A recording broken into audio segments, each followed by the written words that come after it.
It's now 25 minutes after 7. This is Morning Express. Later on, when we get clearer pictures, we shall bring you up to speed with what's going on at the airport as the Deputy President leaves Kenya in receiving our athletes who are coming back from Beijing. And of course, it's a proud moment for all of us as Team Kenya has done us proud. So we'll bring you those pictures as we get them, once we get clearer pictures. But for now, it's time for us to concentrate and look at our person of interest. And joining me this morning is Bishop Dr. Margaret Wanjiru, the presiding bishop for Jesus is Alive Ministries. Bishop, great to have you in the studio with us. Thank you, Mike. And thank you for joining us. Thank you. Good, I know, and thank you for taking time out of your busy schedule. I know you take care of many sheep in your way of work. Yes. But thank you for joining us on Person of Interest. And let's just start from the basics. And this would be, first of all, who is Bishop Margaret Wanjiru? Where did she grow up? Before we get there, let me first of all say a big congratulations to our sportsmen and women. They've done us proud. You know, there are times when things are so bad in Kenya, you go out there, when they say, you're Kenyan, you're like, wow. But today you go out there and they say you're Kenyan, you proudly say, yes, I'm Kenyan. So congratulations to our sportsmen and women. They've made us very proud, and that is good. Fantastic. Bishop Margaret Wanjiru is a humble woman of God, a woman who loves God tremendously, a woman who serves God, and a woman who loves God's people. That's simple. Where did you grow up? Oh, I grew up in Nairobi. This Nairobi. I was born and grew up in Nairobi, somewhere towards Kangemi Way, near Westlands. My mother used to work as a domestic worker for the Wazungus then. There were very many white people around those years, and so my mother used to work there.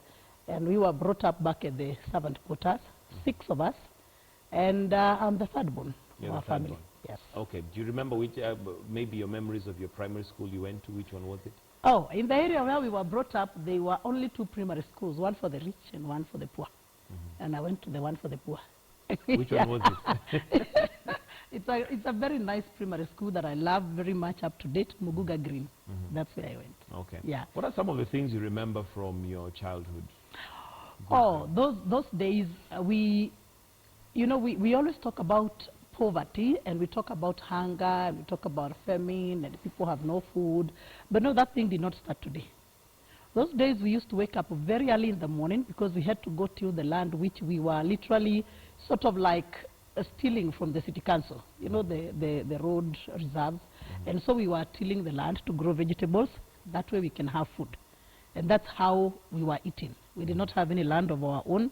So there was this like the riparians, the reserve roads, and nobody takes care of them. So we just go dig, remove the grass, plant the mboga, and within a few weeks we have enough food to eat for a while, until the day city council will catch us and remove, uproot all our vegetables, and then we are back to zero. We were brought up with a lot of poverty that really, for me, that gave me the zeal when I became an adult, that I have to succeed in life. I became determined that I don't want to see the kind of poverty that I saw in my mother's household. I don't want to see it in my lifetime. I don't want my children to go through the same. And that is why even today I work very hard. The #1 thing I do, even like for the youth and the women of Nairobi, is to say we need to deal with this poverty and get them out of poverty. Okay. Yeah. Now one might listen to that story, especially now when you talk about stealing in quotes land from the city council to plant vegetables. Yeah. But as much as it may have looked like a disadvantage to you then, it probably gave you some qualities you still live with today. Yes. What are those qualities? Yes, it did. It made me be one who is very diligent, wakes up very early in the morning to go and do what I have to do. Today, I just honored your invitation to be here early, but otherwise, I'm in church by 6 a.m. We have a 6 a.m. service. And Tuesday is our Holy Communion Day. It's a D-Day. So we start at 6 a.m., we go up to 7:30. Tuesday, we have Holy Communion. Wednesday, we study the Word. And on Thursday, we have anointing service. The whole week, Monday to Friday, every morning. And for me, all my life, very early in the morning, because of growing up and my system being tuned that by 3 a.m., 4 a.m., you're awake. So I'm awake. But that means also I must sleep very early. And that has its own disadvantages because I don't socialize a lot. I don't go out the way people go out and they're going home late, 10, 11 o'clock. No. For me, that time, I should be deep asleep because I have to wake up very early. So it helped me to sort of like cultivate and design my life in a way that I sleep early, I wake up early. It also helped me to work hard The way I work hard, it did not start today. It started in the early days when I was very young. In my formative days. And then also my mom would not tolerate any one of us being lazy. There are things you do early in the morning, then you go to school, then you come in the evening. There are things you have to do at home. So by the time we were teenagers, we were able to really just take care of ourselves. Yeah. Now, when you look at our youth today, what is your take, given that some of these disciplines are not inculcated at the early stages as they should? Our youth, some of our children, I must say, are spoiled. Others, they have grown up like me those days. So they are also working very hard. That's why you hear they're hustlers, they're waking up very early. If you come at around 5 a.m., even on Thika Road, at 5 a.m., you find a lot of people walking on foot. If you go towards Ngongo Road at the same time, you find people walking into industrial area or walking into town going to look for jobs. That tells you that Kenyans are hard workers. However, when it comes now to the middle class and to the upper class, you find that some of the children are spoiled. They have house helps, they don't work, somebody does everything for them in the house. Some of them don't even know how to make their beds. And that's why you see when children reach around class 4, class 5, some parents prefer to take them to boarding schools, because the boarding schools will shape them to do some things for themselves. But it is really up to us, even when a child is 3 years, teach that child, you have eaten, pick up your plate. Go put it either in the sink or even clean it up. Just teach children how to do things for themselves. It will really benefit them when they grow up. Okay, we'll come to your ministry in a bit. Yeah. But what about your teenage years? What do you remember fondly? Oh, those were bad.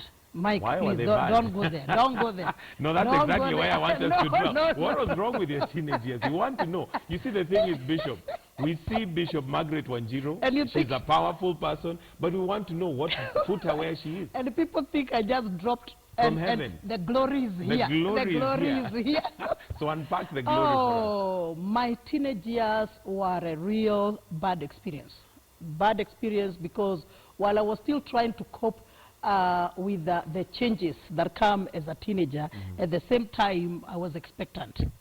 So I got pregnant, and there I was giving birth to my firstborn. How old were you when you got pregnant? Don't get into those details, Mike, please. At least spare me some little. Let's say teenager. Let me tell you, Bishop, the thing is, you don't know how many people you're building just by what you're saying. There could be somebody who is in your position right now and feels they've lost hope. So we want to get hope from you. You know my son? My son is over 30 years old. He's still under 35. But I think now he's 34, 35, going there, or 33, somewhere there. But you can imagine, at my age, I have a child that old. I was pretty young. I actually, to tell you how young I was, I did not know I was pregnant. My mom had to get it out of me and tell me, you may not know what is happening in your body, but the way I see this, the way things are, and we need to go see a doctor. So this is what, 15? No, younger than that. Oh, Mike, younger than 15? Don't get into that. I got pregnant when I was very young, but my mom was very supportive. Okay. And I gave birth to my firstborn. That way, the firstborn, she was very supportive, but she was very disappointed with the secondborn because she thought I had learned my lessons from the firstborn. So I didn't learn anything. So then I got the secondborn. Today I have no regrets. I'm very happy I have my children. I had the time and the chance to work hard to bring them up while I was still young. But then it was very devastating to get kids at that age.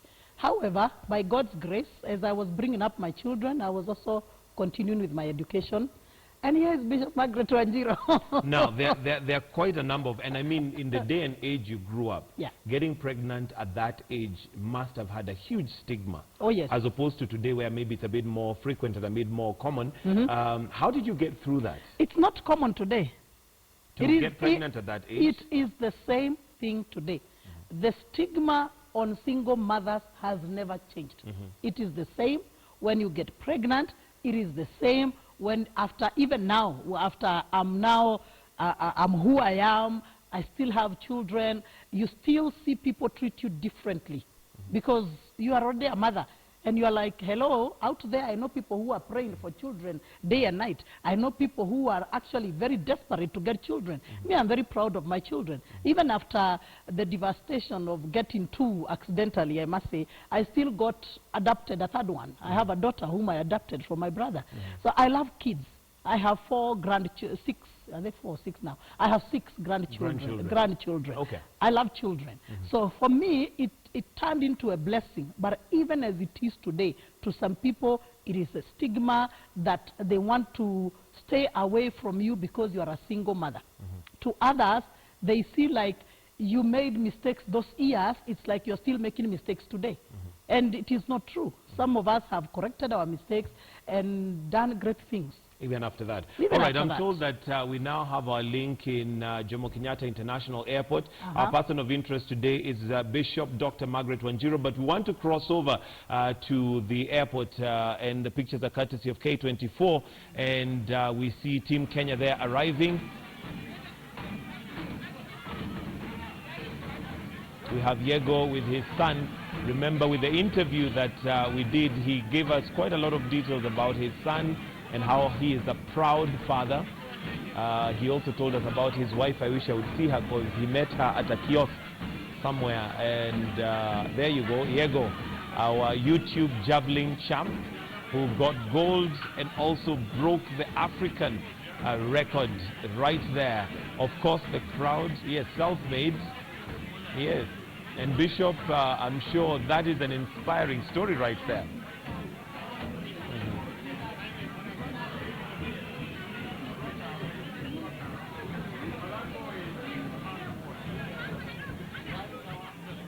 So there we have them arriving, and of course we'll continue to bring you live coverage and footage of our very, very VIP, very important Kenyans right now, and not just right now, but always, because they certainly have put the script of Kenya to be a hotbed of medals. Yes. As opposed to what others may like to find it. Yes. It is a place where we are proud to be. And just like Bishop Margaret mentioned earlier on, that it is a time, even if you went out there, yes, the minute you say you're Kenyan, you're proud. You are proud. And you say it with a huge smile. Yes. Great to do that. Although I do remember one time I went to France and they wanted to put me in a marathon simply because I was Kenyan. They think that every Kenyan can run, but there you go. I did not dare participate in the marathon, but great stuff there. They have arrived, and of course, as we had expected, there is a huge crowd there to receive them. Happy people, very happy, very excited.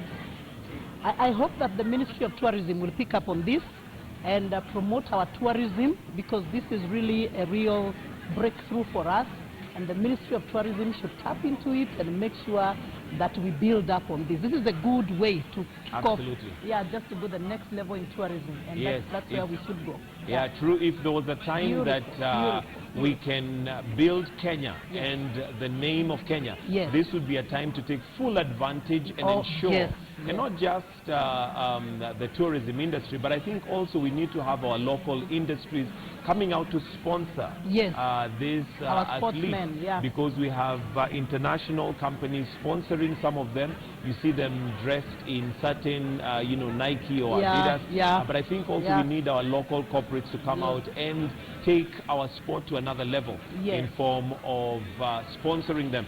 So we'll continue bringing you footage and live coverage of our Team Kenya as they arrive. Those were just pictures there of what's happening at the airport. But coming back to the studio, today is Person of Interest on Tuesday, and with me on the set is Bishop Dr. Margaret Wanjiru, who is the presiding bishop at Jesus is Alive Ministries. And we're just getting to know a little bit about her, and she's told her that she got pregnant when she was very young, but still went ahead and kept the baby, which is a good thing. You don't regret. I don't regret. To some ladies who are out there and possibly are wondering how they're going to face society, face their parents, face all those who have seen them, and maybe they're pregnant, what would you say to them? First of all, we should not justify getting pregnant when you're young. We should not make it look good. It's a bad thing, girls. Just don't do it. Abstain yourself from sex until you're of age, until you're married. However, in case it happens accidentally, like how it happened to me, It does not mean you abort the child. It does not mean that your life is destroyed. It simply means pick up your broken pieces and start moving on.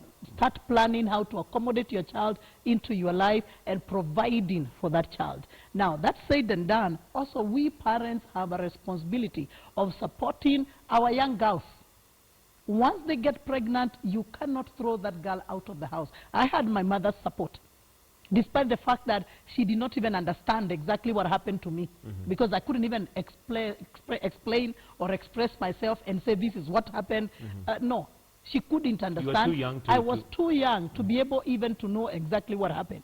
And so my mom decided she will support me and stand with me all the way through. And that's the beauty of it. So I kept the child, and I did not feel the pressure from the outside because my mom was by my side all the time. We went around, walked around together, the same way we used to go to the city council chambers. We still went with her. She did not abandon me because I'm pregnant. No, she just showed me this is what has happened, but now you have to make a life, and we have to continue, we have to move on. How did you face her now when you got child number 2? Now that was a problem. That was a problem. That was a big problem because she was devastated. The first one, she thought, okay, maybe it was an accident. It's an accident, let's cope with it. The second one, it cannot be an accident. And she was very, very angry with me. But then I had started working, started doing toilet cleaning and all the work I was doing in that area. I had started hawking and selling earrings. So she just told me to work hard and be able to take care of the child. And that's it. Okay. And how did you take care of the children now? Was she helping you financially, or was it just through your... She helped me. She helped me all the way through. Remember, I had to go back to school. So she helped me all the way through, even apart from me doing my small jobs here of cleaning. But she still helped me to bring up the kids. She helped me for a couple of years, for quite a long time. Okay. I wouldn't have done without my mom. Yes. All right, so now from your teenage years, now you develop, you become an adult with children, or Yes. of course, so you're already being fast-tracked Yes. to grow up faster than is expected. Yes. Tell me about that. It's not a good experience. It's not a good experience because, you know, in all of us, there is the child in you. Yeah? Even today, people see me, sometimes we go out, like the whole church would go out for family services, and we have sports, and we play, and we are all in sports outfits, and everybody's like, eh, Bishop anacheza mpira leo. Bishop is doing this. It's like you're not supposed to be doing it. You understand? So for me, it is like there is always a child in us. That childhood in you, there is that baby in you, and you want to play. So for me, I missed out on so many things that sometimes you'll find me doing them now that I'm old. I find me jumping around, and you're thinking, eh? And Bishop is not supposed to be doing such things. She's not supposed to be doing such things. But I think that also have helped me to enjoy my grandchildren because I play a lot with them. My daughters-in-laws say, if you want your kids to be happy and to play the whole afternoon, then they can sleep the whole night, take them to their grandma. I'll play with them the whole afternoon, they'll be happy, and then now they can sleep very well in the evening. So there is still that child in us, and that child, even if life frustrated everything, you must be able to realize that childhood in you at some point. Looking at your past and where you are coming from, how does that help you today, especially given what you do? You minister to people. I minister to people. It has helped me to understand people. Yesterday, I met a young man that campaigned for me tremendously in the last election. Now, the guy's life was on the fact that was hooked on the fact that we are going to win and he's going to have a good life. So when things went wrong for me, things went wrong for him. So I saw him yesterday and I was shocked. He was drunk to death. He was drunk. He actually sat down in my office and slept. And I thought, dear Lord, what happened to this young man? And I purposed, I'll have to find a way to take him to a rehab. What am I saying? For me, I've come to a level whereas I understand people even when their lives are devastated, even when they have made mistakes in life, even when things are very wrong in the families, in their childhood, in their upbringing, somebody just messed up, blew out of their life, and I always say, you can have a second chance. God can give you a second chance. You raise up from your ashes, and God will uplift you to beauty. Yes. Okay. Now, as you were growing up, did you ever see yourself becoming Bishop Margaret? At some time, at some point, no. At some point, I was so settled into the poverty where I was brought up that I thought this is all there is in life. I thought life can never be any better. I actually thought this is the way we are going to live forever. But one time, as I said, I was brought up towards Waiyaki Way, towards Westlands. And one time I thought, I always see pictures, I hear people talk about Nairobi. We are in Nairobi, don't forget, eh? But I hear people yes, now I'm thinking about Nairobi as of the CBD. Right. In Nairobi, the CBD. And I've never been there. And for some reason, I started to see the CBD that I've never seen in reality. Somehow I thought it must be a great place. And I desired to come to the CBD. So there was an uncle of mine who was, he knew everything and he understood every place. So I said to him, can you one day take us to the CBD? And he said, yeah, I'll take you to Uhuru Park. So he brought us to Uhuru Park. And you know, Uhuru Park is just opposite the GPO. So I stopped at the GPO there and I looked. And when I stopped there, I was a very young girl. But something in me said, one day you'll be a great person. That was a turning point. That was your turning point? That was my turning point. Okay. Because from that point, I forgot the past. I began to see greatness that did not exist. But my mind shifted from the poverty, from the problem, from the stigma, from everything that had gone wrong, and I started to see greatness. That was a turning point for me. Okay. So how did you now get into ministry? How did I get into ministry? I had done many things before. I had, as I said earlier, I had gone back to school. I had done everything. I had gotten into college. I had gotten into cleaning toilets, cleaning cars, worked in industrial area, done a lot of things, hawked and sold earrings on the street. I had done a lot of things with my life. But now, something happened when I had already gotten into marketing. Now, from the marketing field, I got into the business. And at that time, something happened, and I decided to get saved. It was very difficult for me to get saved because at the same time, I had also gotten heavily involved in Satanism. What sort of Satanism? Oh, deep. So now here, I'm in Satanism. I've gone into the world of witchcraft, and I'm hearing I want to give my life to Jesus. And those who were mentoring us those days, those who we would call our seniors in the world, in the kingdom of Satan, those ones, they told me there is nothing salvation here. You try to get saved, we will kill you. But I was determined, I need to get saved. In fact, they told me within 6 days, just one day, less than a week, you're not going to be in this world. Now me, the more they threatened me, the more I got determined. Then within those 6 days, I'll get saved. With the Satanism, is it something that you had gotten into intentionally, or you just found yourself there? When I was a very young girl, we lived next to the church. So when I was a very young girl, myself and my sister had gone to a particular church. That's why I say Christianity is not purely religion. Christianity is being born again, knowing Jesus Christ as your Lord and Savior, and serving God. Now, for me, when I was a small girl, we had gone to a particular church, a mainstream, and we told the vicar we want to get saved. Imagine the guy just looked at us and said, we are too young to understand salvation.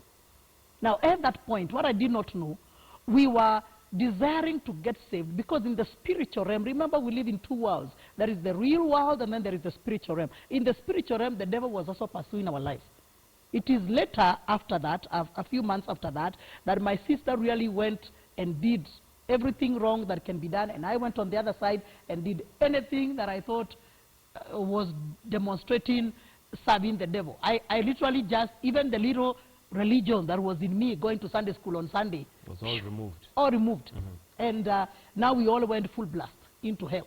And to cut a long story short, when this time around I desired to get born again as an adult, I was determined. But now I was wondering, where do I go? My memory tells me one day I went to a church and nobody wanted to listen to me. So now where do I go? And I started praying. The little prayers I could pray. I said, God, I want to get saved, but I don't know how to get to you. I don't know how people get born again. So what do I do? As the Lord would have it, somebody brought me a pamphlet. There was a crusade somewhere. And I went to this crusade, and the preacher had happened to be in Satanism and got born again. So I listened to his testimony, and it was so similar to mine. I thought, he knows everything I do. And as the Lord would have it, the guy had a word of knowledge. But that day, you know, I didn't know anything about the gifts of the Holy Spirit. So that day, he calls me out with the word of knowledge, and instead of going towards him, I ran away. I literally just took off. But God was merciful. So I continued praying, and the following day I went for that crusade, listened to the preacher, and as then he said, there is a lady here who God is going to save, and God is going to use her mightily. So this time, he called me out and he said, the ushers, go bring her, she's there. And you know, I was wearing a pink skirt and a light blue blouse, and said, she's that one with the pink skirt and a light blue blouse. And I wanted to go under. Yeah. So the ushers come for me, and the preacher just gave me his phone number and said, call me. So I went, I called him, and he spoke to me and prayed for me for hours. So that was your turning point. I never still got saved. Okay. Spoke to me, prayed for me for hours, and left me to the Lord.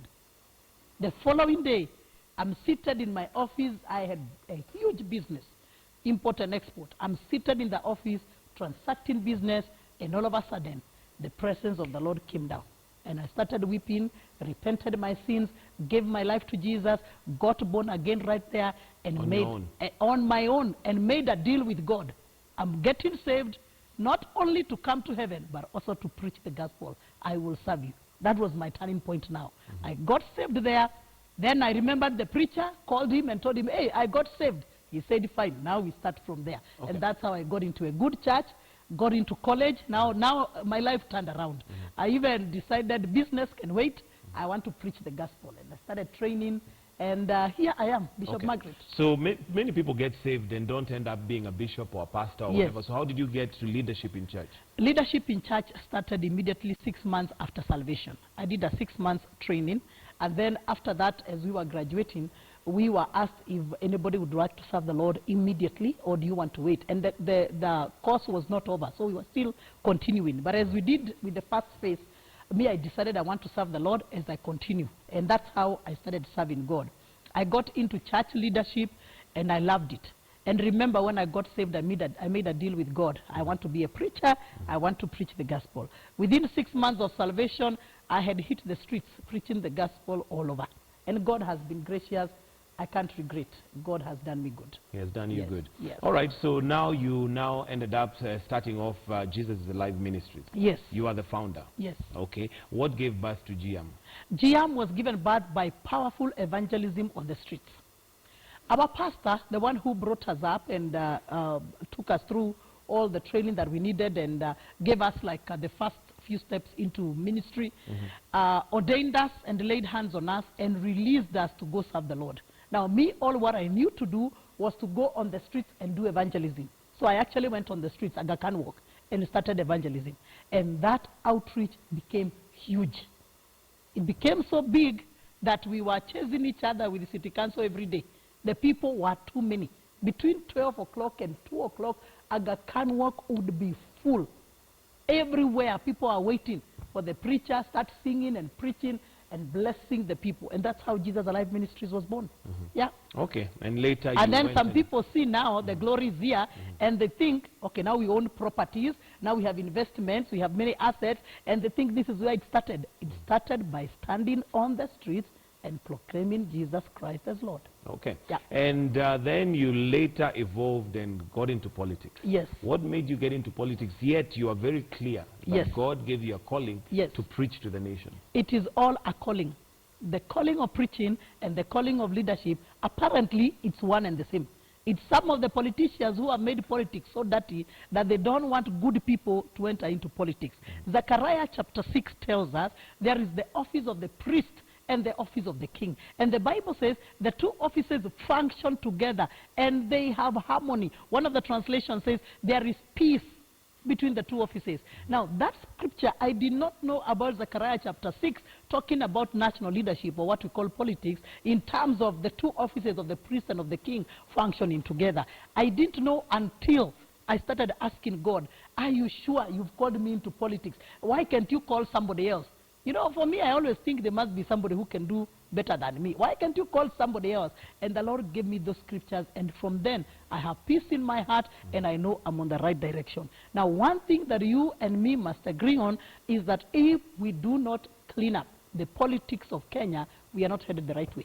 Okay, according to what we see in the things need to Bible, change. from Yeah. what we see in the Bible and Yes. the scriptures, we find that the office of a priest was one of literally keeping, as it were, the government or politics in check. Yes. When you get into politics, aren't you delegating or leaving that office of the priest, which according to the Bible is a higher office than the one of a politician?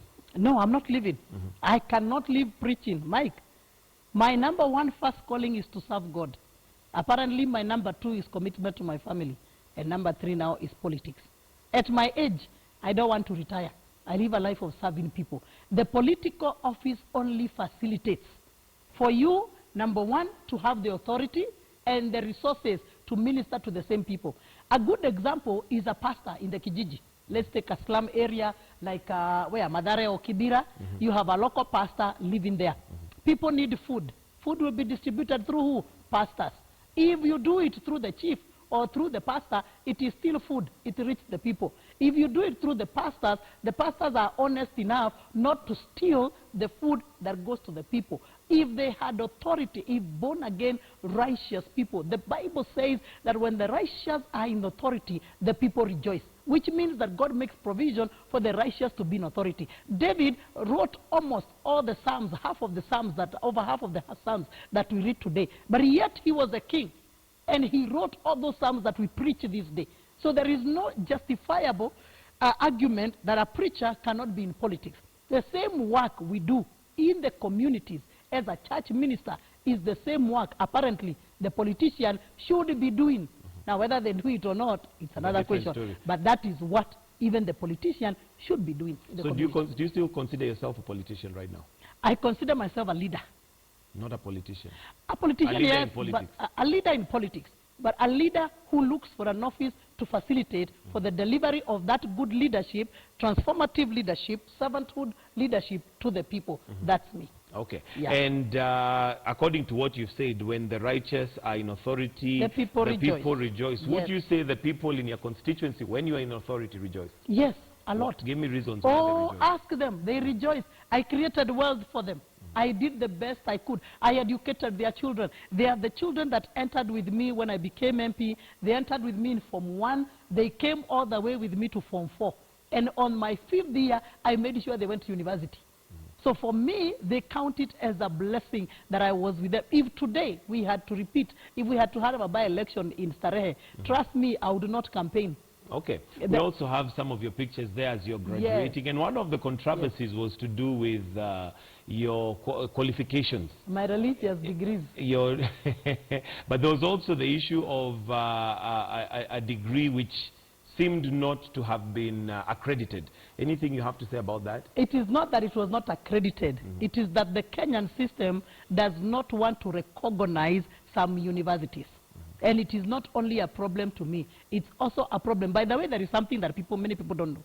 The year 2013, I graduated from Vala. 2013.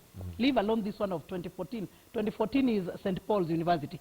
2013, I graduated from Vala. Vala University is by Road Parsley. Breakthrough. It's a beautiful, it's a very, very good university. Now, that university, after I graduated, I came and wrote to the then Commissioner for Higher Education. Now they use a different name.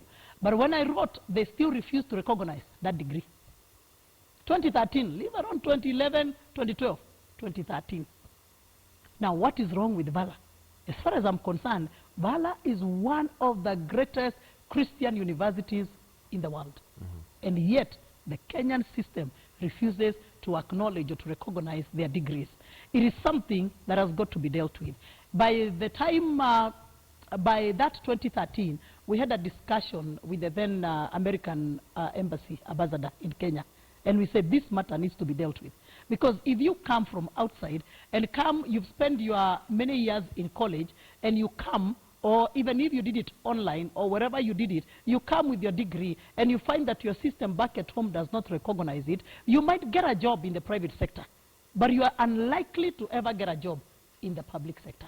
And that, for me, is not fair to some of us who have got American degrees. So it was not an issue of it being a dishonest certificate, but rather... Now, by the one that we were dealing with then is from Vineyard. Vineyard by David Haskins, a wonderful man of God, Archbishop David Haskins, who died the other day, but a wonderful, wonderful man of God. Vineyard is one of the universities that has raised great men and women of God across this world. Even if you go to Nigeria, you'll find that those are the degrees that they have. You go here across here in Uganda, it's the same. Vineyard has sponsored a lot of us to become who we are today. So for anybody to say they cannot recognize their degrees, well, me, I'll tell you, it was not just about the degrees. It was about something that we were fighting then, but I thought it was over. But I can tell you it's not over. We are still fighting it today, just from a different perspective. Okay, let's go back to your political terrain. Yes. And you now got into active politics. Yes. And you went in the very first time you tried. Yes. And you were in. How did you manage to now the transition balance into balance yeah. the politics and the church? Yeah. By the way, I did very well. Very, very well. According to who? According to me. And according to the people. Ask my congregation. I've never missed a service. I do better because I can also minister to them. I can facilitate for them. It's not, we always say, we say in the church, even Gian as it is, it's a constituency on its own. The number of membership that we have, you cannot overlook them. You cannot say you're in political leadership and you say they will not benefit from your bursaries, they will not benefit from everything else that everybody else in the community is benefiting. No, even them, they are beneficiaries of whatsoever anybody else in the community is getting. So for me, I've never missed church, I've never stopped evangelism, I've never stopped developing the calling for Africa shall be saved. I've done better in those years than I did before, and watch what I will do when I become governor. Oh, you're going for governor? Oh, Governor Nairobi. We are yes. coming to that. Yes. But as you were preaching in your church, did yes. you also preach in parliament? Yes, I did. Not only did I preach in government, I even rebuked. There are some people can tell you, Bishop will look at you on your face and tell you what you're doing is unacceptable, even up to date. If I see our leaders doing something that is unacceptable, I'll go to them and tell them whether you want to listen to me or not. Just take note, you will say, I told you. What you're doing is unacceptable. What is your take on the current leadership we have and how they're doing their work? I don't like the sugar argument. I don't like that we are taking a problem that we have as Kenyans, because the sugar belt is not just about Western, it's about us Kenyans. I don't like the fact that we are taking a problem that we have as Kenyans and we are making it political. What we need to do right now, number one, is beat the COMESA deadline and make sure that our sugar management is streamlined. If we don't streamline our sugar management, come COMESA deadlines, then what happens to us? Our people will be the losers. Now, we are politicking about sugar instead of facilitating for proper management. For me, I would prefer to look at the management aspect and forget about the politics in the What are you doing now that because you said you're a leader? What are you doing in terms of you already have a constituency? What are you doing to ensure that that is done? What I am doing in terms of now, because my focus is in Nairobi currently, in terms of Nairobi, number one thing I've done is that I have made sure the people that have been with me all these years, one of the most painful things is for people to wake up in the morning and they are hopeless. They have nowhere to go, they have no job to do, they have nothing to do. I don't have much wealth, but whatever I have, I can create a bit of wealth for the others. So right now, I'm busy helping as many people as I can, especially our youth, in terms of wealth creation. If I can get them doing something small, if I can get even a mama selling vegetables to feed her children, for me, it makes my day. Okay. Yeah. Now, at some point, when you're in ODM, you're very close even with ODM leader Raila Odinga. At some point, you're even accused of being a shadow. Everywhere he appeared, you were there. Then there was the fallout. What happened? The fallout came because of how they deceived me during elections. Mike, there is something people don't know. I never wrote to the Commission of Higher Education for the recognition of my degrees. And it was not the party that wrote. They allowed an opponent to come from outside and destroy the party and destroy the work that we had done. Allowed? The leadership. Who else allows? There is no way somebody can come from the outside and destroy a party unless the leaders allow. Somebody comes simply because they have money, and you, as we are talking, you never even know where that money came from, whether it is stolen or not. Wherever the money came from, come and pours a lot of money and destroys all of us in the party. Really, after we have built the party, it is unacceptable. For me, it is not right. But wasn't that the opportunity that you had for you to make sure that the party is made right? You are No, a no, leader. no. No, You no, were no. one of the leaders. I was one of the leaders, yes, but I had the opportunity before. So I built the party, laid the foundation, and made sure where Nairobi is concerned, we are winning the governorship. But that was because I was vying for governorship. So for and them... you stepped down. No, no, no. You Hey, was I forced to step down or did I step down? Tell us. Hey, Mike. That is, how do you step down after all that work? You So don't you were just... forced to step down? Yes. I was forced to step down. You cannot step down after you have moved with the people, you have worked with the people. Remember, in political leadership, it's not just about you. You're talking about masses following you. So even the decisions you take, you must consider the people who have trust and faith in you as their leader. And for me, the failed leadership in this Nairobi County, it is as a result of what was stolen from me. That Now, is why some of you- them, even grass has refused to grow. Hata nyazi imewakata. No, but now it's growing. If it's the grass that we all know about, Believe currently you it's me, growing. that grass. People will never have peace. When you treat people badly and you steal from them, even God... So are you very bitter much. about it? No, I'm not. Apparently, it gave me an opportunity to say, fine, ODM, Mheshimiwa Raila, I've served you for long. Now let me go serve other people. Let me go work with other parties. So your strategy for 2017? 2017, I am vying under Jubilee. I am in Jubilee Coalition through TNA. And in TNA, I have worked already. I'm busy at the grassroots. Like I said, I'm busy working with my people at the grassroots, consolidating all my voters, and also making sure that we are busy. We are just not waiting for the politics. We are also busy doing other things in life. So we are all busy doing what we should do, running small businesses, doing ABCD, until that day of full campaigns come. But I'm at the grassroots. And are you in Jubilee because you believe in their manifesto? They and all that, or is it simply a vehicle to get you to where you Now, want we to have go? a very good manifesto, I must say. We have a very good manifesto, and I do not, apparently, there isn't much difference. There isn't much difference in the manifestos that function around political parties. Sometimes you even think one copied from the other. The manifestos are almost the same, but you will always find one clause or one thing that makes the difference. And talking about today where we are in Kenyan politics, Kenyans have reached a place that we must allow the youth to take leadership. Now, like for example, in Nairobi, I can tell you coming election, wazee will have problems. The youth are saying, mama na vijana. Mambo ya wazee, tunaweka kando. Mama now referring to you? Yes, mama na vijana. The youth do not, the wazees have been there in leadership many years, but they have forgotten the younger generation. They have not mentored the youth. They have not contributed to their well-being. And so the youth are saying now, it's time to elect our own. Just watch the space. Coming next election, most of the MPs will be the younger generation. So now, what is it for you in Jubilee Manifesto that makes that difference? You say that you'll find one or two clauses that make a difference. Yes, that makes a difference. What's that clause? I am very passionate about women. Very passionate. If you cannot create room for women leadership, if you cannot, or if you think that you can put a ceiling over the women, like for example, in ODM, I was okay. It was okay as long as I was MP.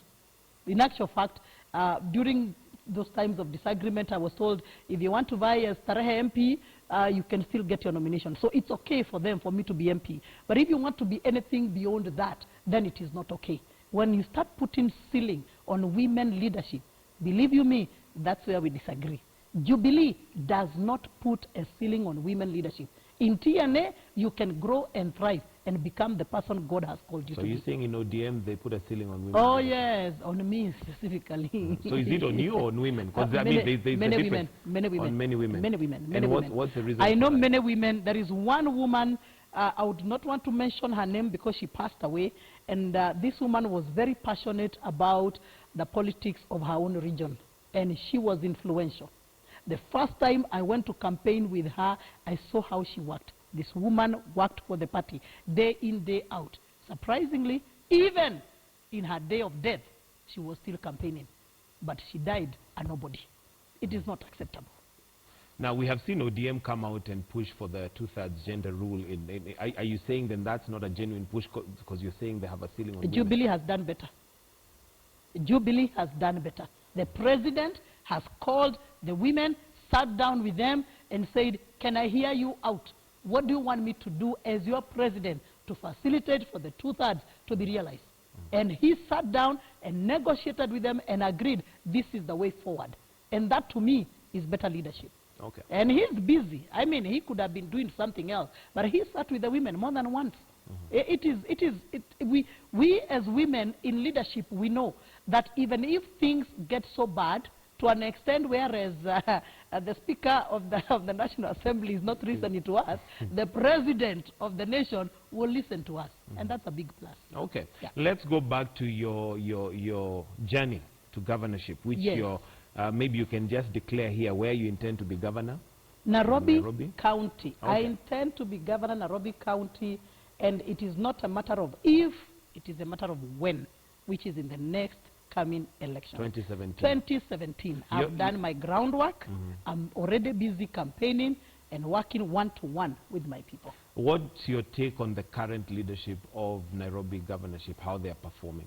The current leadership of Nairobi is totally failed. Why? Failed is the word. Why? Oh, Mike. We have moved from garbage to sewerage. The sewer systems have busted. The roads are in crisis. The mess in this county, it's sad. Our people have become so hopeless because there is nobody to give them hope. We cannot say Nairobi County is poor. No, Nairobi County has money. If I were the governor of Nairobi, by now I would have built minimum, take it from me, minimum 3 markets, major markets. Markets that can accommodate all the hawkers that are on the streets. Instead of fighting them every day, facilitate for them to have a working environment. Give them a place where they can work. When I was MP for Starehe, I built modern kiosks. We did not have much money, CDF then, but even with the little I had, I built modern kiosks for the people. I gave them the modern kiosk. I did not sell to them.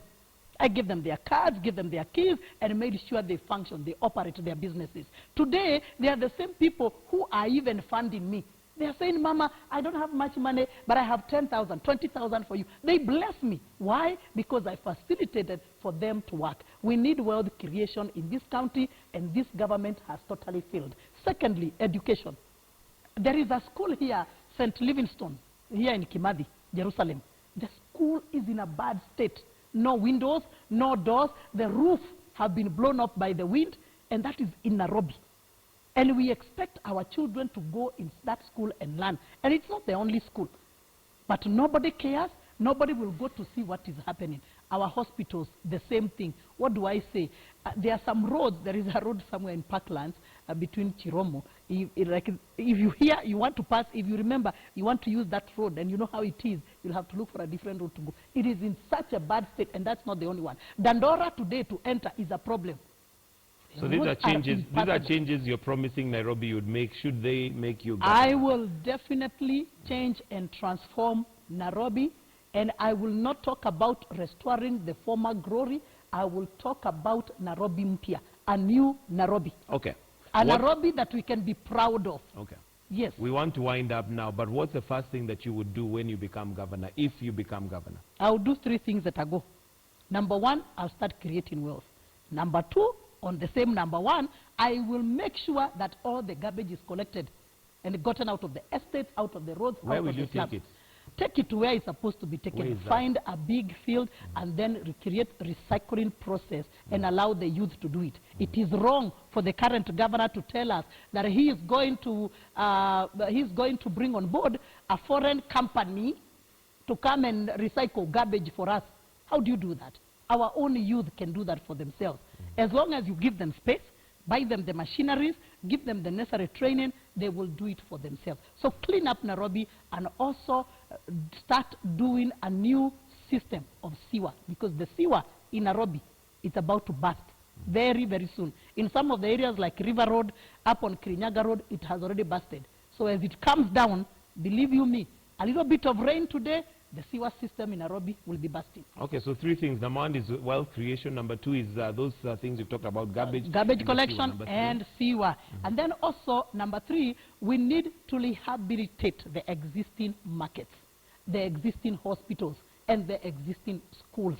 If we don't do that, we cannot talk. Like, for example, if we look at a school that has a lot of space, yeah? If you rehabilitate the primary school, you even have enough space to do a secondary school.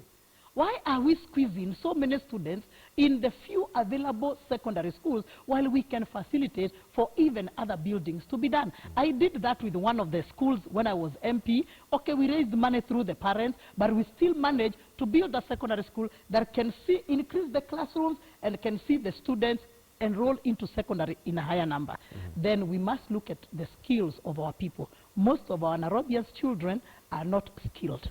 Even if they are skilled, they have no certificates. You'll find a carpenter, he's very talented, he's got the gifting, he can make a nice table, but no certificate. We must facilitate for our children with the little education they have, with the little giftings they have, the talents they have. We must now make that formal and make sure they get proper certificates so that they can also get opportunities to work within government. All right. Yes. This is person of interest, and one of the things I'm sure many Kenyans would like to know is that a few years ago there were wedding bells ringing, and they stopped ringing. Oh, my. I was hoping you will not remember anything like that. No, those ones, you're person of interest. We want to know what happened. I was hoping you're the best journalist I've met who doesn't remember Does that make me a bad journalist? No, it doesn't. It doesn't. I was just hoping there is one topic you'll not remember. Oh, what happened? Oh, that was 2007. Yeah? We have what we call... No. We have, first of all, you know, that wedding was not about the man getting scared. It was about the politics of the land. It was about Nairobi supremacy. And even today, as I talk, the same battles are ongoing. They have started all over again, afresh. Nairobi supremacy, what some of the old politicians do when they see you having great influence and becoming too popular and people trust you, people have faith in you, people are following you, what they do is that they want to create a scandal for you so that now you can follow up with the people. And that's exactly what happened in 2007. However, my South African friend, who is still my friend up to date, could not take that because he said, we do politics in South Africa, but we don't have to throw mud on each other. You can simply sell your policies without necessarily scandalizing each other. So anyway, the wedding was messed up, but I can tell you we ate the cake. We ate the cake, we shared it amongst ourselves, and we ate the cake and we rejoiced and said Jesus is Lord. So the cake was still there? The cake was still there. Even the gown is still there, by the way. Oh, wow. Do you ever wear it? Going where? You have to wear No, you might wear it dreaming and thinking, no, it's always a girl's dream. No. You don't do that with a wedding gown. A wedding gown, you hide it until the right moment. So one of these days it will be worn at the right moment. Wow. But before we get there, so now... I'm on edge. I want to hear about that. The Nairobi supremacy battle always starts when influence is there. When they see you become too influential, they look for a way to destroy you. And right now, the same person who funded the destruction of that wedding in 2007 is currently funding. Do you know the person? Oh, yeah. Who is it? Just leave him to me. Leave you him don't want to to me tell us. until one of these days. This is national media. The other day you had Jeff Koinange in the cells for a while. Don't go mentioning names. When you go mentioning names, you can end up in the cell. Okay. I don't want me and you to end up in the cells. All right. We want to wind up, and thank you so very much. But now you mentioned that you keep the dress until the right time. So are there prospects? Is there? Somebody will come. There are some nice men around, some nice Kenyans. Okay. So he's not yet there. Somebody who can buy dinner. Okay. Yeah, pay for the dinner. Is there somebody? The reason I'm asking is because they might be watching right now, so maybe there might be he would better be born again, properly saved. Somebody who loves God. Write down the qualities, guys. Write down the qualities. Somebody who loves... Mike. Somebody who... saved, born again, properly born again. Somebody who loves God with the whole of their heart. Because me, I love God. I breathe God, I sleep God, I wake up God. Me and God are like this. So somebody who loves God wholeheartedly and somebody who really wants to serve the people. If someone does not want to go the slums, cannot stand the people, maybe you know, there are people who even have problems greeting the poor guys. That one we cannot work together. Okay. May I want somebody who can rub shoulders with the sick, with the poorest of the poorest, with the wananchi, somebody who can be a blessing to the people. Okay. Yeah. Doesn't have to be tall, dark, and one who is not threatened by a successful, blessed woman of God. Thank you very much, Bishop Margaret Wanjiru, Bishop you. Dr. Margaret Wanjiru, a person of interest this morning. Great to just get highlights and know her a little bit more. We'll wind it up right there, but well, do stand by. We've got lifestyle coming up, and Sophia Wanuna, my co-host, is going to be looking at dental and oral health. So if you have any questions, you can tweet them. Also, the phone lines might be open in case you'd like to ask the doctors who are going to be in the studio talking about dental health. So do stand by. That's coming up right here on Morning Express.